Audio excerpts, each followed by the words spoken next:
चलो भाई लोग, नया चैप्टर का नाम लिखो। लिखा है करंट इलेक्ट्रिसिटी।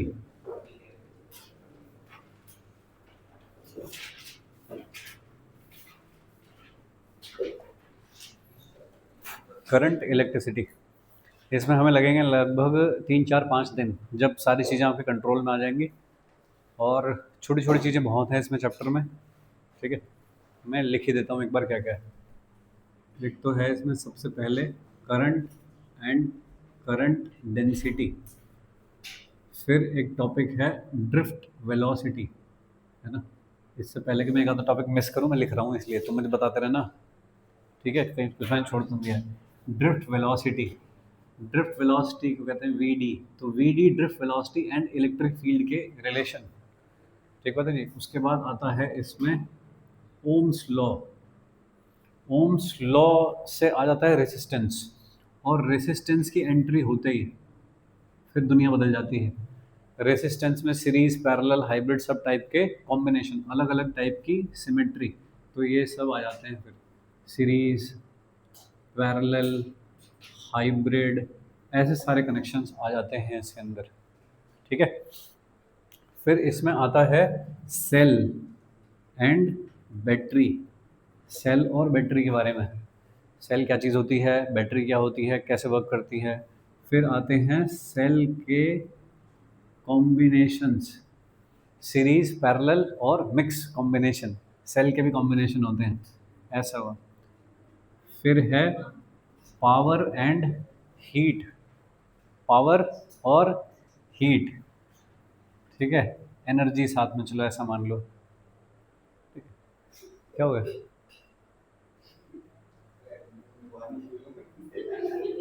ये सारा पानी खत्म करोगे?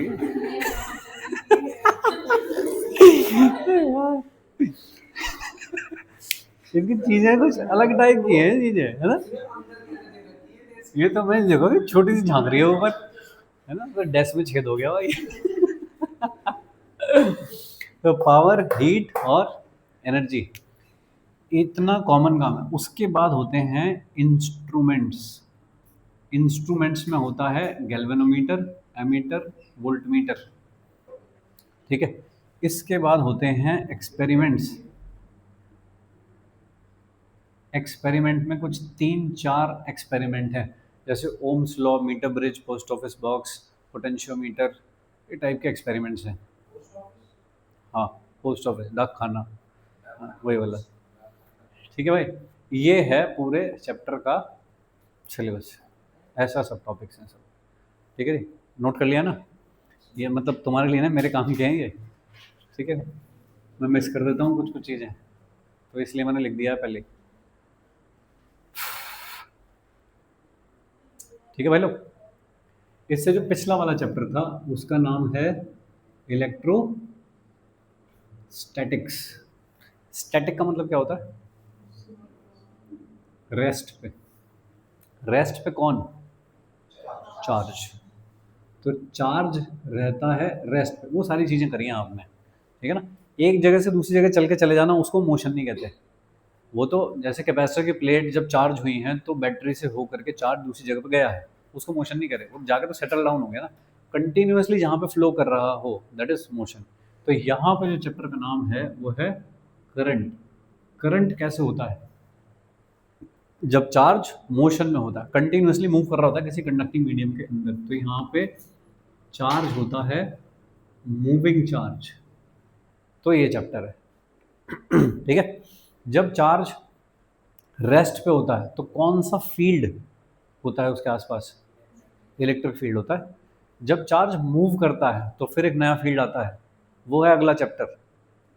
अभी तो करंट के बारे में पढ़ रहे हैं, अब उस करंट के फर्दर इफेक्ट क्या होंगे, तो वो है मैग्नेटिक फील्ड।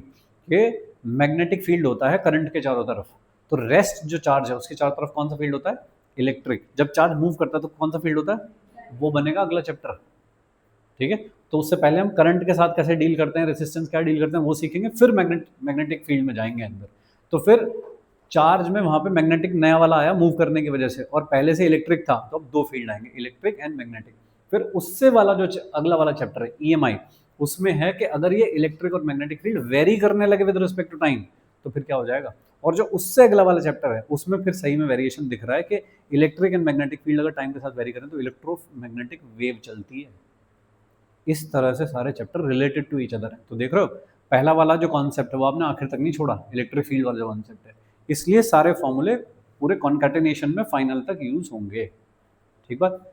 अब भी टाइम है अपने पास, पिछले वाले जो भी चैप्टर किए हैं उनके फॉर्मूले लिख लो और अच्छे डिटेल में लिख लो। ठीक है, और रटे होने चाहिए वो सारे के सारे, क्योंकि हर आगे आने वाले चैप्टर में पूरा यूज होगा सब। एक कॉपी बना लो तो बहुत अच्छी बात है, ठीक है ना, क्योंकि ये जब वो होगा ना जनवरी का एकदम एग्ज़ाम आ रहा होगा साथ में कि भाई आज 10 जनवरी है और 25 जनवरी को एग्ज़ाम है, खिचड़ी बन जाती है उस टाइम दिमाग में। क्योंकि मैं तो बस फिजिक्स सोच रहा हूँ लेकिन तुम्हारे दिमाग में तीनों चल रहे होंगे, फिजिक्स केमिस्ट्री एंड मैथ्स। ठीक है, हमारा रात को जब सोने के लिए लेट ही रहे हो ना जस्ट, और फिर याद करो कि वो वाला मैकेनिज्म क्या था, और अगर याद ना आए, ठीक है, तो बेड हिल जाता थोड़ा सा, समझ रहे हो। उस दिन के लिए कह रहा हूँ मैं कि सारे फॉर्मूले लिखे होने चाहिए कहीं पे, क्योंकि वो 10 तारीख से लेकर के और 25 तारीख तक उन 15 दिन में कोई नए सवाल नहीं करता, कोई नई चीज़ नहीं करता, कोई किताबें नहीं खोलता। उस टाइम क्या करेगा, सिर्फ फॉर्मूले घिसे जाएंगे उस टाइम, क्योंकि हर फॉर्मूला याद होना चाहिए। और ये जो मैं तुमको मॉड्यूल में कह रहा हूँ कि 1 2 3 4 की ग्रेडिंग कर लो क्वेश्चन की, ये उस दिन काम आएगी तुमको। ठीक है ना, उस टाइम पे तुमको क्या चाहिए, कुछ कॉन्फिडेंस चाहिए और स्पीड चाहिए अच्छी। तो इस मॉड्यूल में तुमने जो 1 या 0 लेवल के जो सवाल लगाए हैं, ठीक है ना, मैं तुमको कह रहा हूँ इसमें ग्रेडिंग करो ऐसी कि 0 1 2 3, जो सवाल तुमने टच करा और हो गया वो जाएगा इस वाली कैटेगरी में, उस पर 0 लिख दो। तुम जो भी फॉलो करते हो वो लिख दो, ठीक है। जिसमें तुम्हें 1 2 इक्वेशन लिखनी पड़ी, कुछ करना पड़ा, उसको डाल दो इस वाली कैटेगरी में, लेकिन वो तुमसे हो गया, तुमने फॉर्मूला लिखा, सवाल हो गया। कुछ तो ऐसे है ना जो बिना फॉर्मूला लिखे हो रहे हैं, वो 0 में। और जो थोड़ा सा काम करने पे हुए कि ले गए 30 40 सेकंड ले गए, वो हो गए 1 में। फिर 2 में वो हो गए जिनको तुम्हें थोड़ी और एक्स्ट्रा मेहनत करनी पड़ी कि एक नहीं 2 फॉर्मूले लग रहे थे, 2 कॉन्सेप्ट लग रहे थे, कुछ भी ऐसा हो गया, वो गए दूसरी वाली कैटेगरी में। दूसरी कैटेगरी में वो भी कुछ हो सकते हैं जो तुमसे नहीं हुए, लेकिन जैसे ही तुमने किसी से पूछा, मुझसे पूछा, तो तुम समझ गए अच्छा मेरी छोटी सी गलती थी और हो गया, तो that should be in the category of second. तीसरी कैटेगरी में वो वाले जाने चाहिए जो मल्टी कॉन्सेप्ट क्वेश्चंस हैं और जो तुमसे बिल्कुल हवा नहीं आई, और जब तुमने मुझसे पूछा, जब मैंने बताया तो तुमको लगा कि हाँ इसमें कुछ नई चीज़, अच्छी चीज़ आई है और ये टाइम टेकिंग सवाल है, वो जाना चाहिए इस वाली कैटेगरी में। तो हर क्वेश्चन के ऊपर ये वाली ग्रेडिंग है सपोज तुम्हारी। अब तुम वो दिन याद करो कि जनवरी चल रही है, तो जनवरी के टाइम तुमको बस ये दोनों करने हैं, समझ रहे हो। भाई मेंस में क्या चाहिए, स्पीड चाहिए, धमाकेदार स्पीड चाहिए कि 1 घंटे में 40 सवाल करने लायक स्पीड हो मेरी, तो कौन से करोगे, ये वाले करोगे। ठीक है, ये अगर हो गए तुमसे, ये कर पाए, फिर इस वाले पे आओगे। और फिर भी बचा है कि हाँ अभी टाइम बचा है मेंस में टाइम, फिर सोचूंगा कि ये भी कर लूँ, लेकिन ये मेरी बाद वाली प्रायोरिटी पर रहेंगे, क्योंकि ये वाले जो सवाल हैं इसका मतलब वो एडवांस लेवल के थे, तो इनको अगर नहीं भी कर पाए दोबारा से रिवीजन के टाइम, कोई दिक्कत नहीं, चलेगा, क्योंकि ये है मेंस के बाद वाले। लेकिन ये वाले जो हैं ये मेंस के पहले वाले सवाल हैं, मेंस से पहले हो जाने चाहिए दोबारा से एक बार। ठीक है, जैसे दोबारा करने आओगे तो फिर कुछ जो पहले यहाँ नहीं हुए थे वो अब हो जाएंगे, और फिर उन पे उन्हें यहाँ शिफ्ट कर दोगे।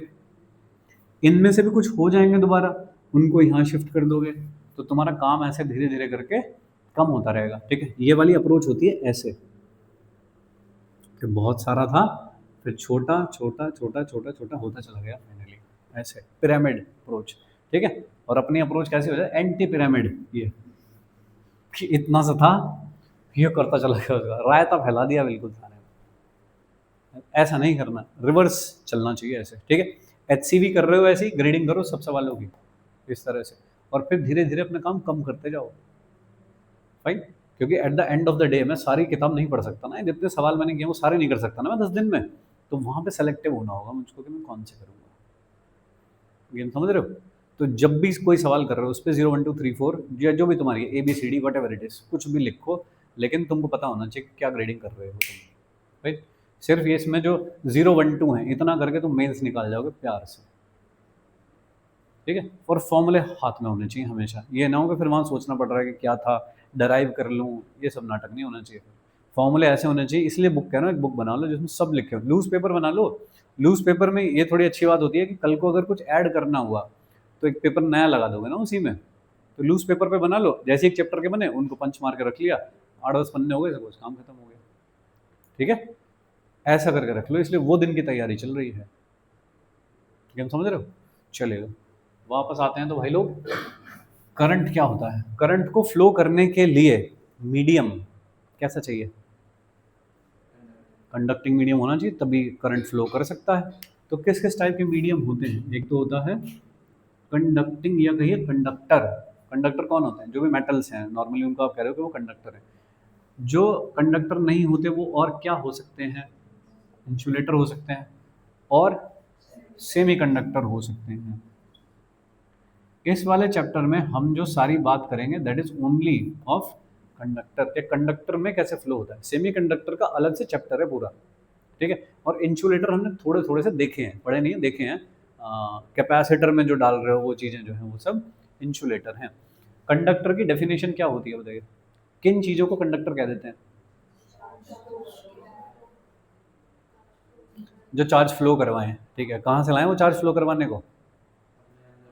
अपने अंदर से। इसका मतलब फ्री इलेक्ट्रॉन होने चाहिए ना उनमें। तो इनके पास क्या होता है? फ्री इलेक्ट्रॉन होते हैं। कब होते हैं? नॉर्मल टेम्परेचर पे, रूम टेम्परेचर पे भी इन पे फ्री इलेक्ट्रॉन होते हैं। रूम टेम्परेचर पे भी होते हैं। ठीक है, इंसुलेटर में कोई फ्री इलेक्ट्रॉन नहीं होते। होते हैं तो कोई बहुत ही कम, कि मतलब उनसे कोई सिग्निफिकेंट करंट नहीं आ सकता, वो होते हैं। लेकिन रूम टेम्परेचर पे नहीं होते। फिर हो सकते हैं आगे। अगर थोड़ा टेम्परेचर बढ़ाओ तो हो सकते हैं, बट कोई इतने सिग्निफिकेंट नहीं हो जाते कि वो भरपूर फ्लो करवा रहे हो करंट का। तो इसलिए इंसुलेटर। ठीक है ना। आप कितने टेम्परेचर बढ़ा लो, जैसे कि आप ये ले रहे हो, एक कोई बिजली का तार है सपोज, उसमें इलेक्ट्रिसिटी पास हो रही है अंदर से, बाहर ऊपर कोटिंग होती है प्लास्टिक वाली, उसको पकड़ के करंट लगता है कभी? कितना भी गर्म कर लो कि प्लास्टिक में से करंट आ जाएगा? नहीं, वो हो गए इंसुलेटर। ऐसा। सेमी कंडक्टर कौन होते हैं? मतलब वो कहते हैं कभी हाँ कभी ना, कि हैं, कि हाँ आज तो हैं, फिर थोड़ी देर में कि नहीं अब नहीं है। ऐसा तो इलेक्ट्रॉन हो भी सकते हैं, नहीं भी हो सकते। कंडक्टर जितने इलेक्ट्रॉन नहीं है और इंसुलेटर जितने कम भी नहीं है, इतने हैं कुछ के हाँ ठीक ठीक है, कुछ करंट फ्लो हो जाता है। इतना सिग्निफिकेंट करंट भी नहीं कि बहुत करंट मिल रहा है, और बिल्कुल जीरो भी नहीं कह सकते ऐसी चीज़ को, इस तरह से। ठीक है क्या? वो है सेमीकंडक्टर। तो कुछ स्पेसिफिक कंडीशंस में ये करंट फ्लो करवा लेते हैं, और कुछ कंडीशन अगर एडवर्स हो जाए तो भाई नहीं करवा पाते फिर। ठीक है, ये एक थ्योरी हुई फ्री इलेक्ट्रॉन्स वाली थ्योरी, कि जिसमें फ्री इलेक्ट्रॉन है वो कंडक्टर है, जिसमें नहीं वो इंसुलेटर, जिसमें कभी कभी होते हैं थोड़े बहुत होते हैं वो सेमीकंडक्टर है। दूसरी थ्योरी क्या है? दूसरी है बैंड गैप के फॉर्म में जो थ्योरी है, वीबीटी कहते हैं शायद उसको, कि जिसमें एनर्जी बैंड का जो गैप है, बैंड गैप, कंडक्शन बैंड और वैलेंस बैंड का जो गैप है वो 1 इलेक्ट्रॉन वोल्ट से कम होता है, उसको कंडक्टर कहते हैं। और जिसमें 3 इलेक्ट्रॉन वोल्ट से ज़्यादा होता है उसको इंसुलेटर कहते हैं। और जिसमें 1 EV से तो ज़्यादा है बैंड गैप, और 3 EV से कम है, वो सेमीकंडक्टर होते हैं। ठीक है जी। बस अभी नंबर याद रख लेना कि ये क्या है, एनर्जी गैप है किस चीज़ का? वैलेंस बैंड और कंडक्शन बैंड का बैंड गैप है। मतलब एक इलेक्ट्रॉन वैलेंस बैंड का मतलब अभी अपने ऑर्बिट में है, और फ्री कब कहते हैं उसको? जब वो अपने ऑर्बिट से निकल के फ्री होगा, उसके लिए एनर्जी देनी पड़ती है कुछ, तभी तो फ्री होगा, जिसको आयनाइजेशन एनर्जी कुछ कहते हो। तो अगर उतनी मिल जाए तो निकल जाएगा। तो कंडक्टर में तो रूम टेम्परेचर पे उतनी एनर्जी मिल जाती है कि निकल जाता है वो, इंसुलेटर में नहीं मिल पाती। उनका जो बैंड गैप है वो बड़ा है, और सेमीकंडक्टर के इनके बीच में लाई कर रहा है, कि उससे थोड़ा सा टेम्परेचर बढ़ गया तो करने लगेगा, थोड़ा टेम्परेचर कम कर दिया तो नहीं करेगा। ऐसा। ठीक है भाई लोग। तो ये है थ्योरी के करंट क्या होता है, और कंडक्टर्स में करंट होता है क्योंकि उसमें रूम टेम्परेचर पे फ्री इलेक्ट्रॉन होते हैं। अगर टेम्परेचर कम करते जाओ तो फिर फ्री इलेक्ट्रॉन भी कम होते जाएंगे, फिर वो अपने ऑर्बिटल के साथ सेट होते जाएंगे सब। और अगर एब्सोल्यूट जीरो टेम्परेचर कर दूं तो फिर उसमें भी कोई फ्री इलेक्ट्रॉन नहीं बचेगा, पूरा लेटेस्ट सब कंप्लीट हो जाएंगे, फ्रीज हो जाएगा वो पूरा, फिर कोई फ्री इलेक्ट्रॉन नहीं, कोई कंडक्टिविटी नहीं आएगी फिर। ठीक है क्या? चलिए, तो पहला जो टॉपिक है दैट इज करंट। तो करंट कैसे फ्लो करता है भाई, कि कोई तो है कंडक्टर, ऐसा कंडक्टर नॉर्मली आप कहते हो कि मेटल है कोई भी ऐसा, ठीक है। तो कंडक्टर में है फ्री इलेक्ट्रॉन्स, ऐसा दिखाता हूँ कैसे फ्री इलेक्ट्रॉन्स है, ठीक है जी। कैसे फ्लो करेंगे, ये क्या सब शांति से बैठे होंगे कि रैंडम मोशन कर रहे होंगे? मोशन कर रहे होंगे, रैंडमली मोशन कर रहे होंगे। इसको ऐसे करके हाथ लगाऊं तो करंट लगेगा? ऐसे कोई मेटल का पीस पड़ा है सामने से हाथ लगा दूं, करंट लगेगा उसे? नहीं लगेगा। तो मूव तो कर रहे हैं चार्ज कैरियर, करंट क्यों नहीं लग रहा? तो क्योंकि एक पर्टिकुलर डायरेक्शन में मूव नहीं कर रहे, इसलिए करंट नहीं लग रहा, ठीक है। करंट कैसे फ्लो होगा इसके अंदर बताइए। अगर मैं एक बैटरी लगा दूं ऐसे, ठीक है, तो V वोल्ट की बैटरी लगाई सपोज, तो क्या यहाँ से यहाँ तक पोटेंशियल डिफरेंस क्रिएट हो गया? पोटेंशियल डिफरेंस क्रिएट होगा तो एक इलेक्ट्रिक फील्ड होगा, किस डायरेक्शन में? इस डायरेक्शन में होगा एक इलेक्ट्रिक फील्ड। इलेक्ट्रिक फील्ड होगा तो फ्री इलेक्ट्रॉन पे फोर्स लगेगा, किधर लगेगा? ऑपोजिट डायरेक्शन में। तो इधर चलना शुरू करेंगे फिर अंदर। क्यों नहीं होता? ओ, नहीं होता, नहीं होता, अब होता है।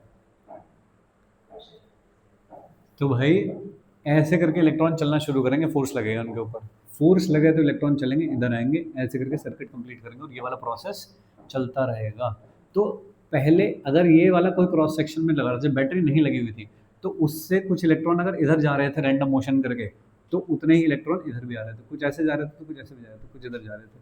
तो total electron crossing the cross section was equal to zero, कोई नेट फ्लो नहीं था। मतलब 100 अगर इधर से इधर गए तो 100 इधर से इधर गए, तो नेट फ्लो कितना हुआ? जीरो। लेकिन जब पूरा सिस्टम ऐसे चलने लगा इधर की तरफ, फिर तो नेट फ्लो जीरो नहीं होगा ना, ठीक है ना। तो कहा जाएगा कि करंट है, तो किसकी वजह से है वो? जो चार्ज कैरियर के ऊपर फोर्स लग रहा है उसकी वजह से, ठीक है। वो किसने लगाया? Electric field. इलेक्ट्रिक फील्ड कहाँ से है? पोटेंशियल डिफरेंस होने से इलेक्ट्रिक फील्ड आया, ठीक है जी। डेफिनेशन लिखिए तो क्या होती है? सर जब हम उस मेटल पे हाथ लगा रहे हैं, हाँ हाँ, तो जब हम पोटेंशियल डिफरेंस क्रिएट नहीं कर रहे, जब हम, हाँ तो तभी तो लगता है तुमको करंट। नहीं, अगर बैटरी नहीं लगी हुई, सिर्फ एक मेटल है, नहीं, क्या तुम सोर्स ऑफ एनर्जी हो? और हम पाथ तो है उन इलेक्ट्रॉन के जाने का, हम उन इलेक्ट्रॉन के, जाने का पाथ तो है। हाँ तो तुम्हें डिफरेंस तो क्रिएट करना पड़ेगा ना, कि तुम सोर्स ऑफ एनर्जी हो, तुम करवा सकते हो वाला काम। अर्थ तो जीरो पोटेंशियल पे हो गई, बाकी जो चीज़ उसके आसपास रखी हैं वो कुछ हायर पोटेंशियल पे, तब तो हाई से लो का सिस्टम बनेगा कुछ। तो पहले उसे इंश्योर तो करोगे वो हाई पे है, ठीक है क्या? ऐसा। चलिए डेफिनेशन लिखिए क्या होती है।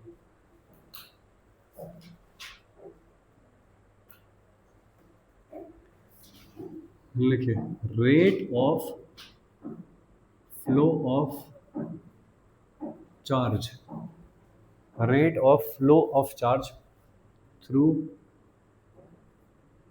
Any cross section of conductor is called electric current. Rate of flow of charge through the cross section of the conductor is called electric current. क्या मैथमेटिकल रिलेशन लिखोगे बताओ? I is equal to, current I is equal to D Q by D T. अगर ऐसा लिखोगे तो ये कौन सा करंट कहा जाएगा? इंस्टेंटेनियस करंट, ठीक है। I is equal to D Q by D T, rate of flow of charge with respect to time through any cross section is called current. और इसी टर्म में एक आ जाता है एवरेज। एवरेज करंट क्या होगा? Delta Q by delta T, है ना। जैसे वेलोसिटी एवरेज इंस्टेंटेनियस कहते हो, ऐसे करंट को एवरेज इंस्टेंटेनियस कह रहे हो, ऐसा, ठीक है। यूनिट क्या होती है? यूनिट ऑफ करंट, हाँ क्या होगी? कूलम पर सेकेंड, ऐसा। तो डायमेंशनल फॉर्मूला क्या होगा?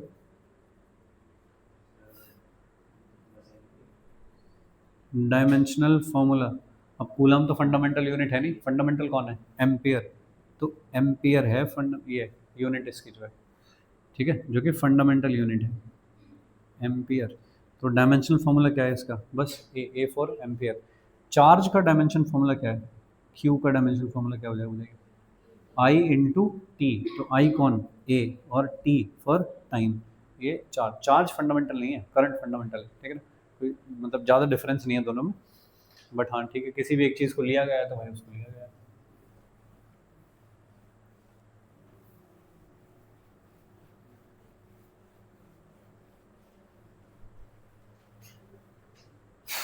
ठीक है भाई लोग, चलेगा।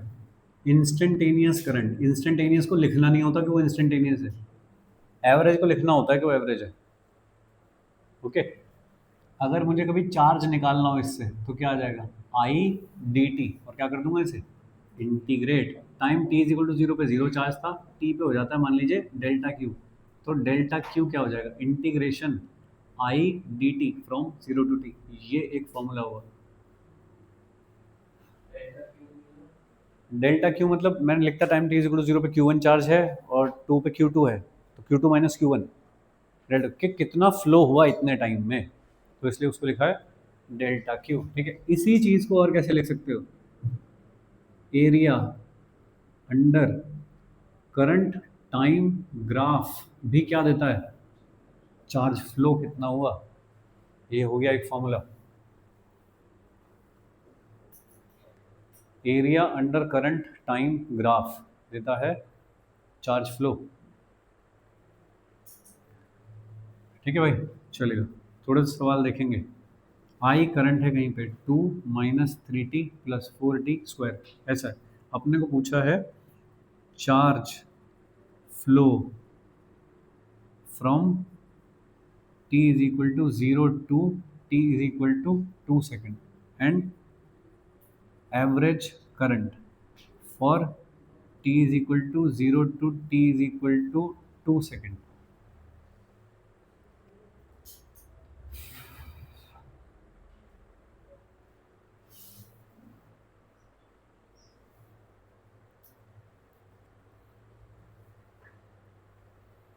उसी में किया कर भाई, अलग से क्यों करता है वो काम, इसी में कर, यहीं कर। जैसे तूने यहाँ सवाल लिखेगा, यहाँ एक लाइन खींच दिया, ऐसे इधर रफ कर अपना।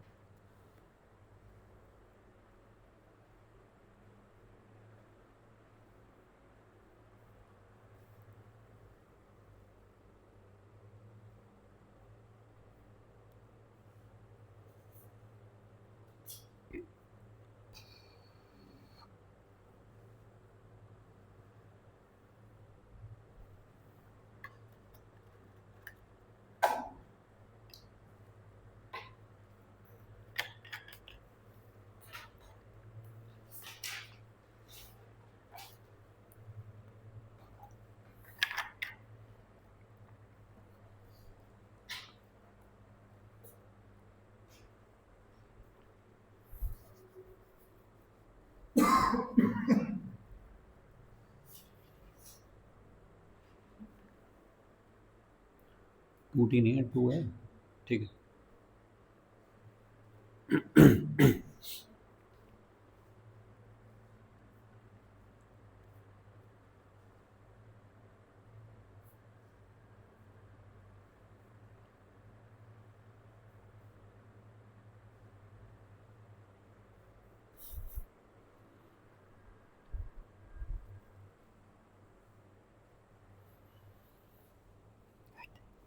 ऐसा होता है क्या, मैंने दिया है तुझको आई, मैं क्या पूछ रहा हूँ, चार्ज। क्या फॉर्मूला होता है, delta Q is equal to integration I D T, limit zero to two. हाँ ये वाला ना, चार्ज पूछ रहा हूँ ना, चार्ज कितना फ्लो हो तो कितना लिखेगा, two minus three T plus four T square और D T zero to two, ये करना है इंटीग्रेट। डन। डेल्टा क्यू का formula integration I D T, integration two minus three T plus four T square और D T, और zero to two कितना हो जाएगा, टू टी और three T square upon two plus four T cube upon 3 और इस पे limit डाली तुमने 0 to 2, ऐसा करके कुछ सॉल्व करके आ जाएगा चार्ज। ठीक है, 4 माइनस 6 और प्लस 8 चौक 32, 32/3, 4 माइनस 6 माइनस 2 और 32/3 माइनस 2, 6 32 26, 26/3, 26/3, 26/3 कूलम, इतना चार्ज हो गया। ठीक है, ओके। अभी देखिए मैं कौन सा करंट पूछ रहा हूँ, एवरेज करंट, कहाँ से लेके कहाँ तक का, 0 से 2 तक का। एवरेज का फॉर्मूला क्या होता है, ये डेल्टा क्यू बाई डेल्टा। तो डेल्टा क्यू तो निकाल लिया तुमने, 2 सेकंड में कितना चार्ज फ्लो होता है, तो वो हो गया डेल्टा क्यू अपॉन टाइम से डिवाइड कर दो उसमें।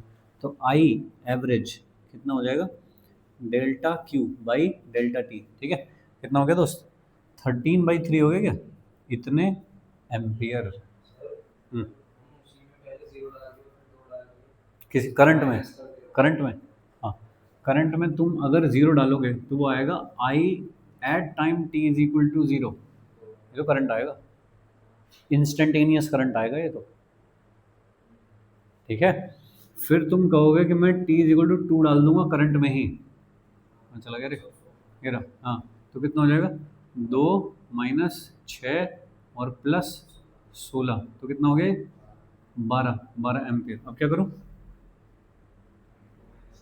Final minus final minus initial तो चेंज होता है, एवरेज कैसे निकलता है, एवरेज वेलोसिटी क्या होती है, total displacement upon total time.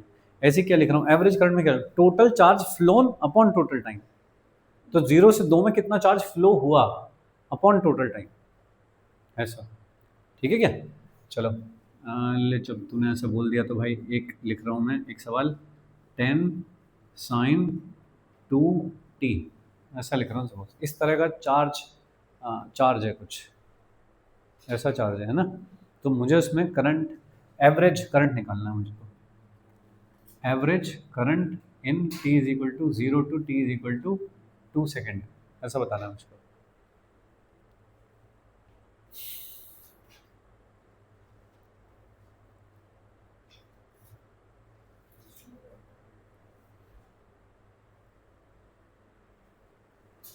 ठीक है, हाँ थोड़ा सा चेंज कर लूँ, आसान बन जाएगा तुम्हारे लिए। मैं π/2t कर रहा हूँ मैं उसको।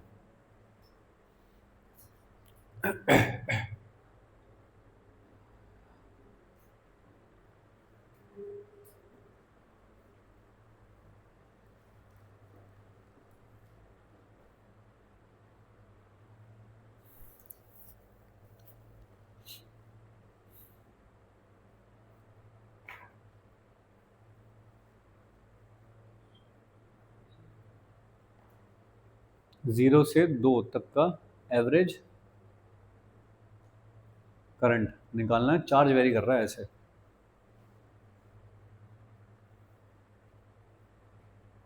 हम्म हम्म 0 से 0 चार्ज है,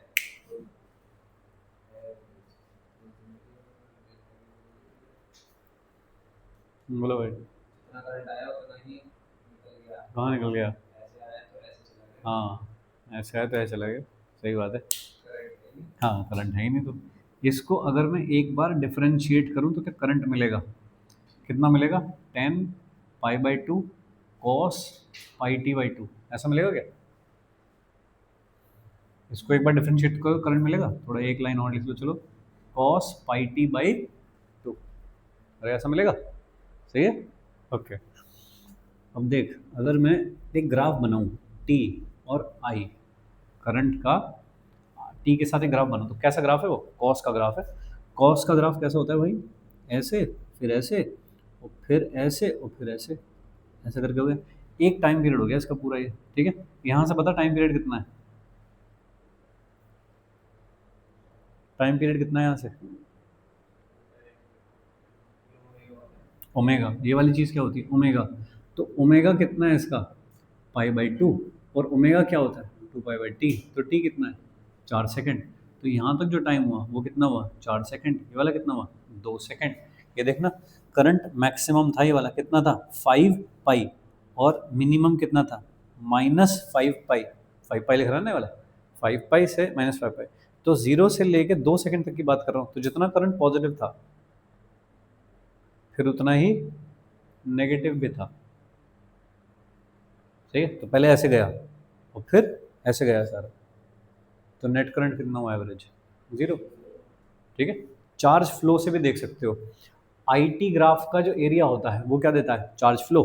तो ये वाला जो एरिया है ये क्या है? कितना चार्ज फ्लो हुआ, और क्या उतना ही चार्ज फिर दूसरी डायरेक्शन में फ्लो हो गया? ठीक है, तो चार्ज पहले ऐसे गया और फिर ऐसे गया, तो नेट चार्ज फ्लो कितना हुआ किसी क्रॉस सेक्शन से? जीरो। तो करंट कितना हुआ एवरेज? जीरो। ठीक है दोस्त।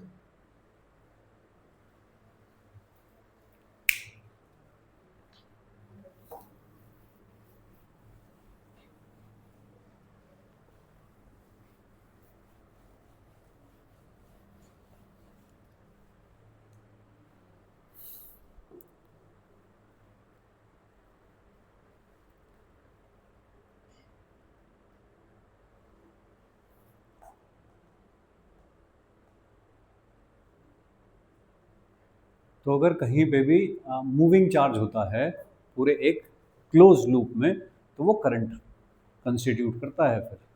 ठीक है क्या? तो ये है एक हाइड्रोजन एटम, यहाँ पे है एक इलेक्ट्रॉन जो न्यूक्लियस के चारों तरफ घूम रहा है। न्यूक्लियस में कौन होता है? एक प्रोटॉन ऐसे घूम रहा है। तो क्या इलेक्ट्रॉन एक क्लोज पाथ पे घूम रहा है? बताइए, करंट होगा इसकी वजह से?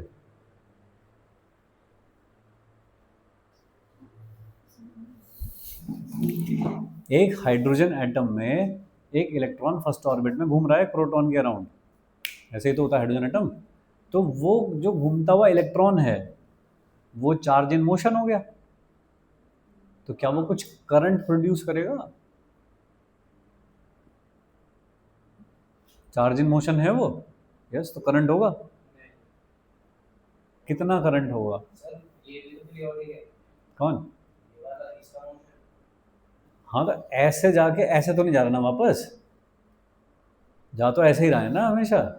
हाँ, कितना होगा? कितना करंट होगा?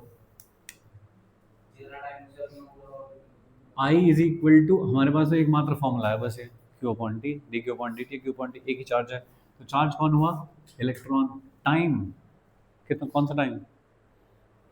एक राउंड करने में टाइम लगेगा भाई। एक बार एक क्रॉस सेक्शन को क्रॉस करके गया ऐसे, वापस करना है तब दूसरी बार काउंट होगा ना उसका। तो ये जो करके आया है कितना टाइम लगेगा? एक टाइम पीरियड। तो एक पूरा टाइम पीरियड वो हो गया। एक टाइम पीरियड कैसे निकले? ई अपॉन टाइम कैसे निकले भाई? 2 pi R. R is the radius of the orbit upon V speed. बोलो, तो कितना करंट होगा? E V upon 2 pi R, या फिर इसको v अपॉन आर को क्या लिख सकते हैं? Omega. v is equal to R omega होता है, तो ई ओमेगा अपॉन 2 पाई, ये होगा formula for current constituted by this electron in the hydrogen orbit. अगर दो होते तो 2 इलेक्ट्रॉन का चार्ज लिख रहा होता, 8 इलेक्ट्रॉन होते तो 8 इलेक्ट्रॉन का लिख रहा होता। सही है भाई। तो एक घूमता हुआ electron in an orbit is equivalent to a current carrying loop, जैसे एक वायर में करंट चल रहा हो उस तरह का बिहेव करता है। ठीक है भाई, समझ रहे हो? निकाल पाओगे कितना होगा ये? नहीं निकाल पाओगे? केमिस्ट्री की इज्जत का सवाल है भाई। अच्छा ये हाँ आर कितना होगा? हाँ 0.5 यस। वी कितना होता है भाई? 2.18 इंटू 10⁶ उतना मीटर पर सेकंड। पहला ऑर्बिट है जेड बाई एन हटा रहा हूँ इसलिए, Z B one N B one. R कितना होता है? 0.529 इंटू 10⁻10 एंगस्ट्रॉम में होती है वाली चीज़, N square by Z, N B one Z B one. ये आ जाएगा यहाँ पे। ई की वैल्यू तो तुम्हें पता ही होगी, 10⁻19। लो भाई, सारा सामान आ गया, इसमें डाल दो। ठीक है भाई, आई निकाल लो ऐसे करके। ठीक है, क्या आती होगी वो तुम घर जाके देख लेना, है ना, काम की चीज़ है कि आती है।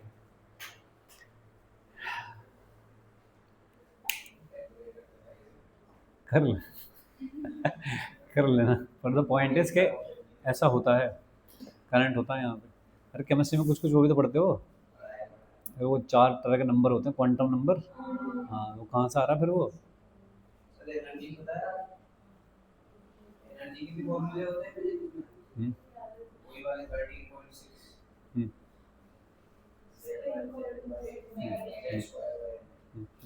पर थोड़े केमिस्ट्री थोड़े ज़्यादा होते हैं। हाँ, वो सारे हो जाते हैं। वो सारे तो होंगे, लेकिन केमिस्ट्री में, सॉरी फिजिक्स में एडवांस में जो सवाल आता है ना, वो कई बार बेसिक चीज़ को ही कॉन्ट्रडिक्ट करेगा। वो कहेगा कि जो फोर्स है ना वो 1/r² के प्रोपोर्शनल नहीं है, 1/r के प्रोपोर्शनल है। अब बताओ क्या होगी ग्राउंड स्टेट में एनर्जी? मेंस में भी आया है हाँ, केमिस्ट्री। तो ये वाली जो चीज़ है ये है अलग। फिर कई बार पोटेंशियल एनर्जी से शुरू करना पड़ेगा कि पोटेंशियल एनर्जी ही दी है, पोटेंशियल एनर्जी फोर्स निकालोगे, फोर्स से वेलोसिटी आर सब निकालोगे। उसमें जो वो कॉम्प्रिहेंशन दे देते हैं हम्म, और उसमें बिल्कुल नई चीज समझाते हैं आपको, हाँ उसके हाँ, बेस पे सवाल हो उसमें। कॉम्प्रिहेंशन। एक कॉम्प्रिहेंशन ऐसा हाँ आता हाँ है जिसमें वो चीज आपने नहीं पढ़ हाँ रखी हाँ, होती, बिल्कुल बिल्कुल वो उसी को पढ़ के समझनी होती बिल्कुल है बिल्कुल। आपको। कॉम्प्रिहेंशन का यही मतलब होता है कि आपको कॉन्सेप्ट समझ में आ जाए पढ़ के, और उसके बाद फिर आप जो भी आपने पहले कॉन्सेप्ट पढ़ रखे हैं उनके साथ रिलेट करके और आंसर करो, आते हैं।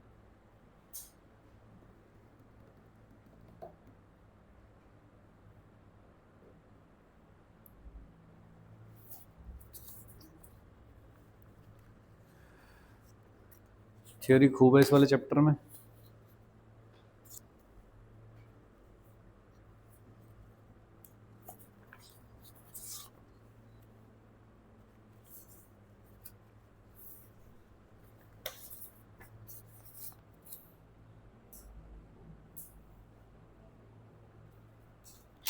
डन, अरे हो गया। नेक्स्ट लिखे current density.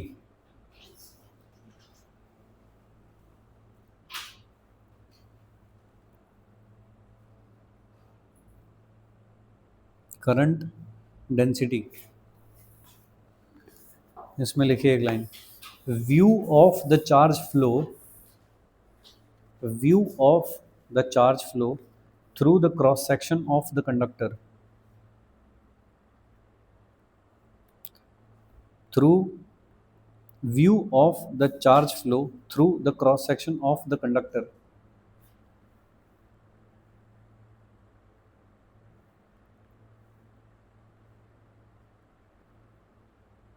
is explained through current density.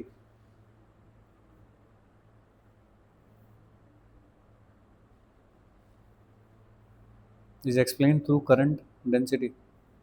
Next line से लिखे current density is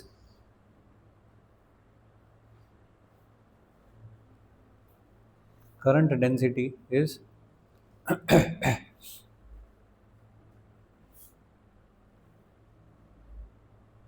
current density is current flowing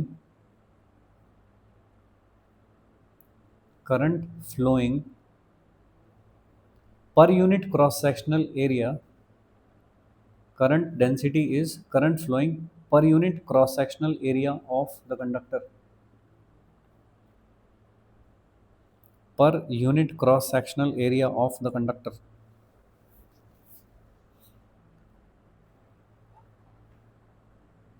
Right? It is denoted by J, small j. It is denoted by J. Current density is a vector quantity.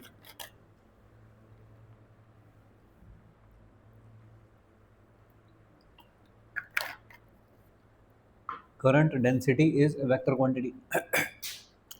Unit क्या हो जाएगी? Unit क्या हो जाएगी?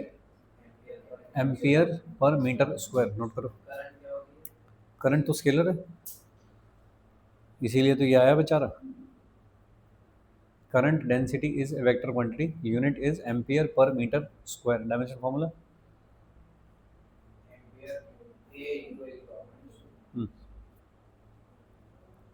ठीक है जी। अगर वेक्टर है तो डायरेक्शन भी पता होनी चाहिए फिर, तो किधर डायरेक्टेड होती है? लिखिए J is directed, J is directed कई तरह से डायरेक्शन बताई जाती है। J is directed in the opposite direction of the electron flow, in the opposite direction of the electron flow,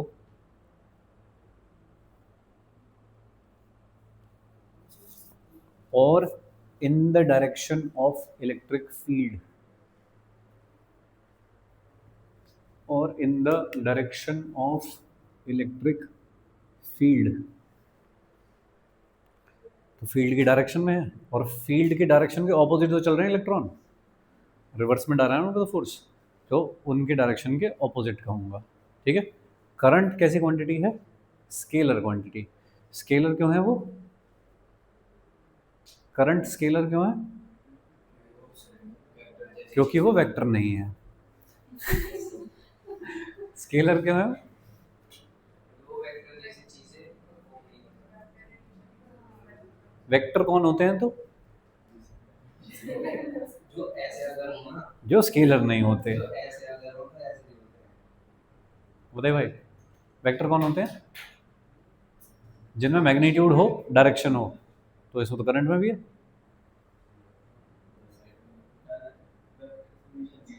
vector summation follow करते हैं वेक्टर्स। ठीक है। तो वेक्टर होने की तीन कंडीशन, मैग्नीट्यूड, डायरेक्शन, और साथ में एक लाइन और बोलोगे, they follow the laws of vector addition. They follows the laws of vector addition. कि अगर एक वेक्टर है ऐसे 4, एक वेक्टर है ऐसे 3, और तुमको कोई कहे इनको जोड़ दो, तो तुम क्या बताओगे जोड़ के? कितना बताओगे? रिजल्टेंट कितना होगा? 5 बताओगे? जैसे कि ये वाला बताओगे 5 होता है ना? ट्रायंगल या पैरेललोग्राम जो भी लॉ बताते हो ऐसे करके बताओगे। ठीक है जी। लेकिन अब कहीं से एक वायर ऐसी थी, उसमें आ रहा था 4 एम्पेयर करंट, और यहाँ से एक वायर आ रही थी, उसमें आ रहा था 3 एम्पेयर करंट। कि अब इधर कितना करंट जाएगा? तो कितना जाएगा? 5 नहीं जाएगा भाई इसमें। ठीक है। कि 90 डिग्री पे आ रहे थे ऐसे करके, तो यहाँ पे 5 एम्पियर करंट चला जाएगा, ऐसे नहीं। और फिर तुमने अगर ऐसा बदल दिया, ऐसे कर दिया कि 3 यहाँ से आ रहा था, 4 यहाँ से आ रहा था, वो अब एंगल बदल गया, तो फिर करंट बदल जाएगा नहीं। तो उसमें डायरेक्शन भी है, मैग्नीट्यूड भी है, लेकिन ये वेक्टर लॉज ऑफ एडिशन को फॉलो नहीं करता, इसलिए ये स्केलर है।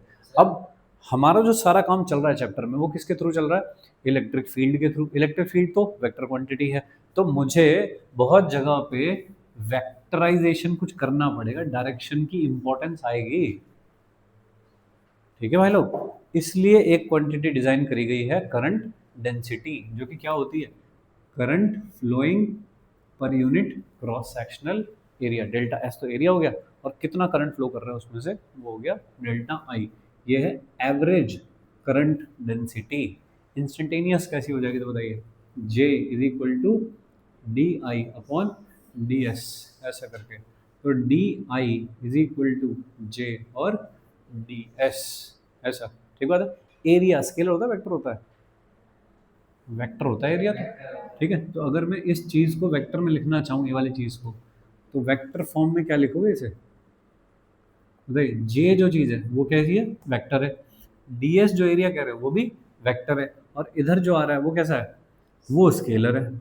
ये जो चीज़ आ रही है, तो दो वेक्टर से स्केलर कैसे आएगा? Dot product. ठीक है। तो ये है वेक्टर फॉर्म। तो जहाँ पे कहीं वेक्टर फॉर्म यूज़ करने की ज़रूरत पड़े, ये यूज़ करूँगा वहाँ पे। अदरवाइज मेरे जो नॉर्मल काम है वो ये कर देगा सब। J is equal to D I upon D S. हाँ बोल रहे तो वो तो बता दो इलेक्ट्रिक फील्ड कंडक्टर के अंदर कैसे थी। आए वो भी है। बोल, वेट करो। दो करंट ऐसे आ रहे हैं तो ऐसे मार देंगे ना ऊपर, अगर ऊपर तार होगा। नहीं, तार तो कैसे भी हो सकता है, तार तो हमारी मर्जी है। वही 4 हाँ और 3 7 करके ऊपर रहेंगे। हाँ, ऐसे है। 3 इधर से आता, 4 इधर से आता, तो इस वाले में 7 जाएगा। तार तो हमारी मर्जी है ना कैसे जाएंगे। हाँ, लेकिन हम वो ऐड होके ही जाएंगे सीधे, उसमें एंगल का कोई रोल नहीं है। ठीक है भाई। ये वाला जो फॉर्मूला है बहुत ही रेयर कहीं पे यूज होगा, लेकिन जहाँ पे होगा फिर क्रांतिकारी होगा सवाल वो। ठीक है। I is equal to J dot D S. 2-3 सवाल इसके एरोडोव में हैं, बाकी तो वहीं के चोरी होके चल रहे हैं सब जगह पे, चोरी होके चल रहे हैं।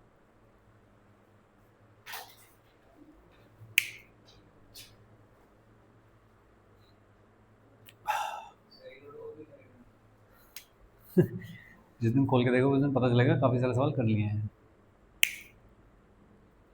ठीक है, चलिए देखिए, अब कोई वायर अगर इस तरह की है, कोई वायर ऐसे वायर है,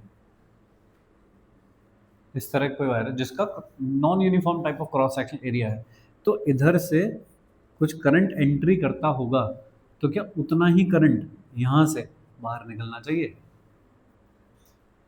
तो ठीक है, ऐसा तो नहीं हो सकता ना कि यहाँ से ज़्यादा चार्ज कैरियर एंट्री करके वहाँ से कम निकल रहे हैं। ठीक, एक पाइप मान लो जिसमें पानी फ्लो कर रहा हो, तो अगर पाइप में मैं आगे का जो उसका फेस एरिया है वो बंद कर लेता हूँ, ऐसे थोड़ी सी जगह छोड़ता हूँ, तो फिर क्या होता है?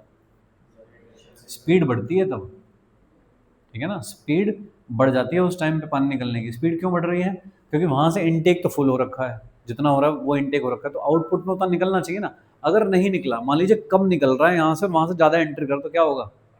पाइप फटेगा। तो ठीक बात है। और अगर वहाँ से कम आ रहा है और यहाँ से ज़्यादा निकल रहा है, ये तो बात पॉसिबल ही नहीं है, पाइप अपना पानी बना के भेज रहा है क्या? तो क्या होना चाहिए? Input should be equal to output, ऐसा होना चाहिए। सेम जैसे पानी फ्लो कर रहा है, सेम उसी चीज़ पे ये वाले टॉपिक के सारे आंसर कर सकते हो। तो इधर से जितने चार्ज कैरियर एंट्री कर रहे होंगे, उधर से उतने चार्ज कैरियर निकलने चाहिए। ठीक बात है। तो वहाँ पे स्पीड और यहाँ पे स्पीड के बारे में कुछ बता पाओगे? यस। तो यहाँ पे अगर चार्ज कैरियर की स्पीड है v1 और यहाँ पे चार्ज कैरियर की स्पीड है v2, तो क्या v1 छोटा होगा v2 से? ठीक है। करंट डेंसिटी के बारे में बता पाओगे? J1 और यहाँ पे है करंट डेंसिटी J2, बताइए J1 और J2 के बारे में क्या बता पाओगे? J2 ज़्यादा होगा। हाँ, क्योंकि यहाँ पे एरिया कम है भाई। नंबर ऑफ चार्ज कैरियर जो निकल रहे हैं वो तो सेम, करंट तो सेम है दोनों साइड, ठीक है ना, करंट सेम है, लेकिन नंबर ऑफ चार्ज कैरियर जो निकल रहे हैं उधर, सॉरी सेम करंट है, एरिया कम है उसका, तो ये वाली चीज़ कम हो गई, कम हो गई तो ये बढ़ जाएगा, कम हो जाएगा। ठीक है। इसकी भी सेम ऐसी स्ट्रीम लाइंस दिखाते हैं, जैसे कि पानी के फ्लो की स्ट्रीम लाइंस दिखाते हैं, इस तरह से करके इसकी भी स्ट्रीम। हाँ हाँ हाँ हाँ, मतलब उसमें मैंने वेलोसिटी थोड़ी बताऊंगा, बट द पॉइंट इज कि वैसे कुछ भी क्वेश्चन आ रहे हो तो आंसर कर पाऊंगा उसके। यहाँ से जो एंट्री कर रहे हैं नंबर ऑफ चार्ज कैरियर पर second, number of charge carrier पर सेकेंड वो है मान लीजिए n1, और यहाँ से जो निकल रहे हैं नंबर ऑफ चार्ज कैरियर पर सेकेंड n2, कौन ज़्यादा होगा? पर सेकेंड बताइए।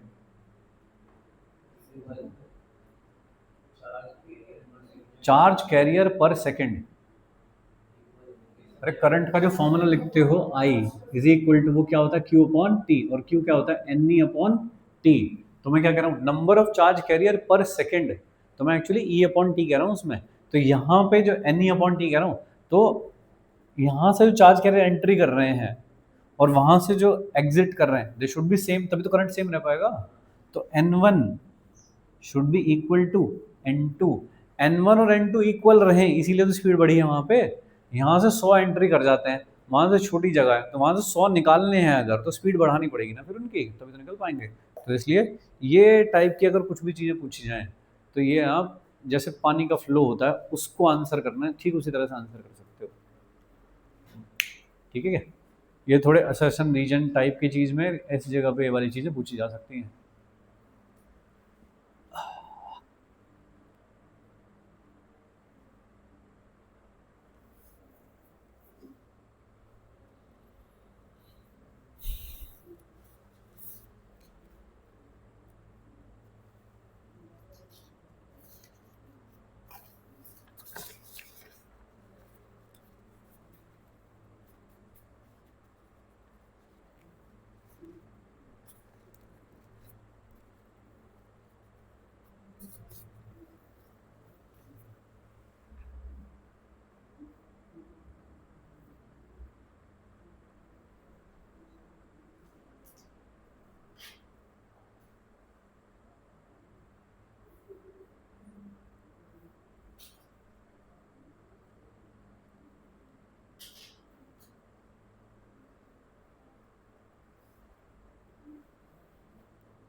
नेक्स्ट हेडिंग डाल के छोड़ दीजिए, ड्रिफ्ट वेलोसिटी कल के लिए। कौन सा ब्रेक? कैसे ब्रेक? हाँ अब है ना ब्रेक 15 मिनट का।